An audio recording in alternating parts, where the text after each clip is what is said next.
Please become a Patreon supporter to keep Pocket Bios commercial free. Jeffery Amherst was born in Sevenoaks, England on January 29, 1717. At an early age, he became a page to the Duke of Dorset. Amherst went on to become an ensign in the Grenadier Guards in 1735. Amherst served in the War of Austrian Succession, becoming an aide to General John Ligonier and participating in the Battle of Dettingen in June 1743 and the Battle of Fontenay in May 1745.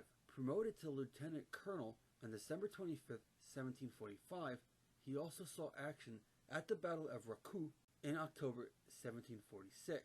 He then became an aide to the Duke of Cumberland, the commander of the British forces, and saw further action at the Battle of Lawfield in July 1747. In February 1756, Amherst was appointed commissaire to the Hessian forces that had been assembled to defend the Kingdom of Hanover as part of the Army of Observation. As it appeared likely a French invasion attempt against Britain itself was imminent, Amherst was ordered in April to arrange the transportation of thousands of Germans to southern England to bolster Britain's defenses. He was made colonel of the 15th Regiment of Foot on June 12, 1756. By 1757, as the immediate danger of Britain had passed, the troops were moved back to Hanover to join a growing army under the Duke of Cumberland, and Amherst fought with the Hessians under Cumberland's command at the Battle of Hastenbeck in July 1757. After the Allied defeat had forced the army into a steady retreat, Amherst was left dispirited by the retreat and by the Convention of Klosterseven, by which Hanover agreed to withdraw from the war. He began to prepare to disband the Hessian troops under his command, only to receive word that the convention had been repudiated and the Allied force was being reformed. Amherst gained fame during the 7 Years' War, particularly in the campaign known in the United States as the French and Indian War, when he led the British attack on Louisbourg, Cape Breton Island, New France, in June 1758. In the wake of this action, he was appointed Commander-in-Chief of the British Army in North America. Amherst then led an army against French troops on Lake Champlain, where he captured Fort Ticonderoga in July 1759. From July 1760, Amherst led an army down the St. Lawrence River from Fort Oswego, joined with Brigadier Murray from Quebec and Brigadier Haviland from Louisneux in a three-way pincer, and captured Montreal, ending French rule in Northern Americas. On September 8th, the British settlers were relieved and proclaimed a day of thanksgiving. In recognition of his victory, Amherst was appointed Governor-General of British North America in September 1760, and promoted to Major General on November 29, 1760. He was appointed Knight of the Order of Bath on April 11, 1761.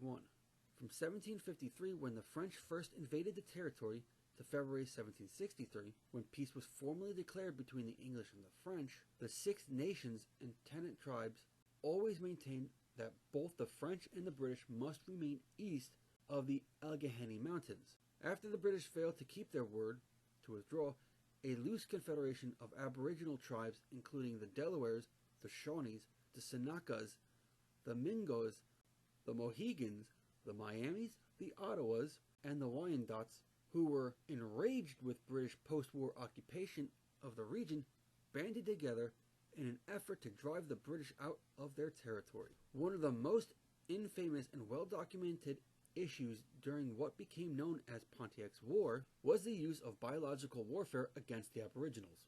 The suggestion was posted by Amherst himself in letters to Colonel Henry Beckwith.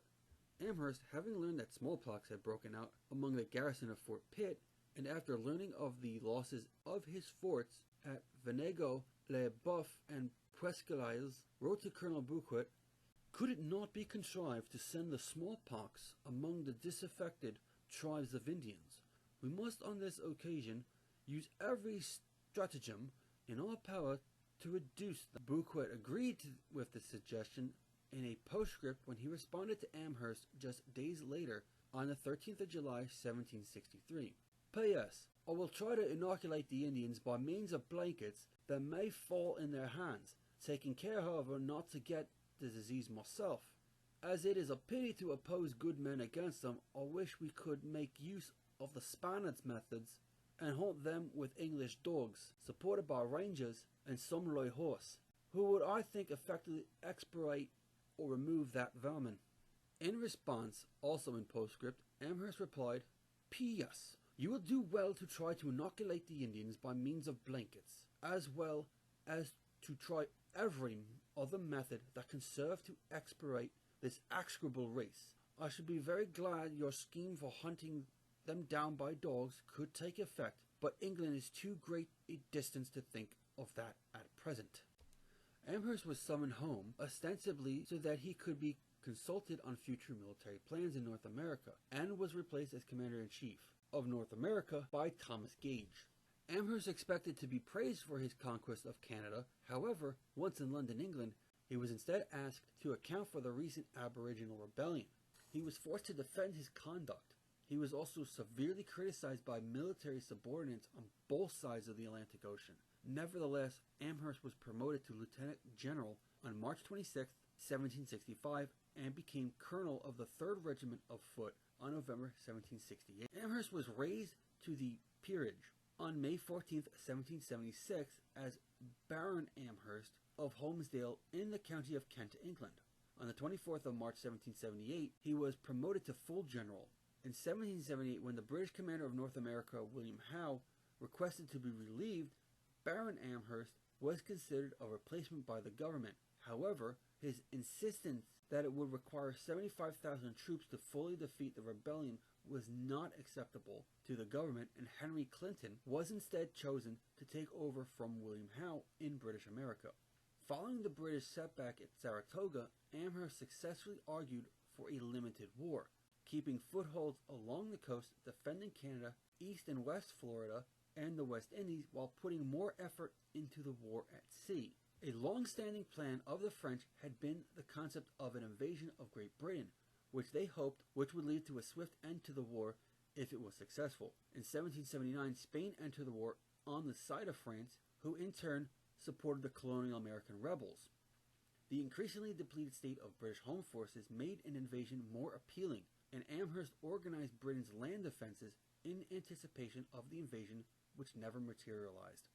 On July 8, 1788, he became colonel of the 2nd Regiment of Life Guards, and on August 30, 1788, he was created Baron Amherst of Montreal in the county of Kent, with a special provision that would allow his title to pass to his nephew, as Amherst was married but childless. With the advent of the French Revolutionary Wars, Amherst was recalled as Commander-in-Chief of the forces in January 1793. However, is generally criticized for allowing the armed forces to slide into decline.